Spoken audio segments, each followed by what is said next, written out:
Lieberman, you actually have a book, Lions, Tigers, and Terrorists. Oh my, right?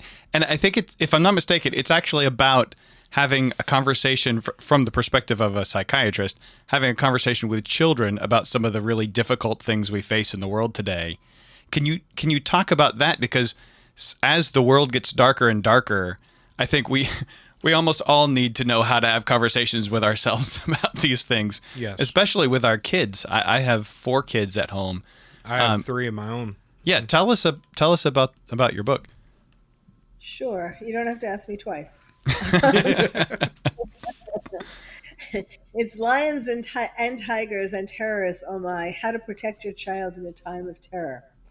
And it is all about, the first half of the book is for grown-ups like parents and teachers, how to talk to your kids about terrorism, how to recognize when they are having emotional reactions to the threat of terrorism, um, how to get them to express their feelings, all kinds of things like that, how to answer the most frequently asked questions.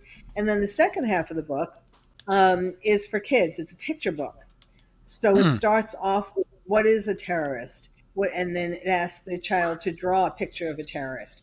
And then the next page is a picture of Osama bin Laden.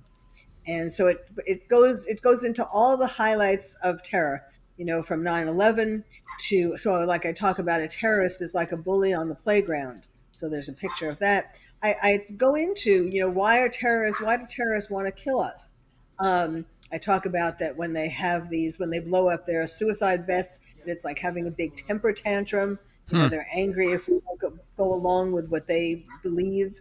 Um, Wow. I talk about the underwear bomber, the shoe bomber, the Paris cartoon incident, and it's all the highlights, everything, everything you would want to know about terrorism. And in each of the halves, for the parents, I have like a whole list of things that they can do to help their kid to grow up with more resilience. Hmm. Um, Different activities and different books, and like reading books about heroes, and take going to certain museums, um, and then for the children, I have 10 things that they can do on their own to build their own resilience. I mean, that whole thing, we're talking about, Trump and politics and all that in America, but there's a whole other world out there